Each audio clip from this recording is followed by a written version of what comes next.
जिल्ह्यातली जी परिस्थिती आहे ती बीडपेक्षा गंभीर आहे, हा आरोप माजी आमदार वैभव नाईक यांनी केलाय। कुडाळमधील एका तरुणाची केवळ 22,000 रुपयांची हत्या केली असा आरोप वैभव नाईक यांनी केलेला आहे। त्याचे फोटो देखील त्यांनी सोशल मीडियावरती शेअर केले। हत्या करणारा आरोपी हा शिंदे गटाचा पदाधिकारी आहे आणि त्याला स्थानिक आमदार वाचवताय असा आरोप वैभव नाईक यांचा आहे।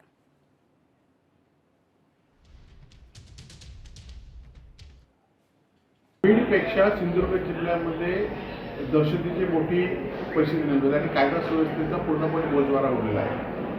आपल्याला माहिती असेल की कुडाळमधील बिडवळकर नावाच्या तरुणाला लग्न करून फक्त 22,000 रुपये द्यायचा होता म्हणून शिंदे सेनेच्या एका प्रमुख पदाधिकाऱ्याने लग्न करून मारल्याने त्याचा मृत्यू त्यामध्ये झाला।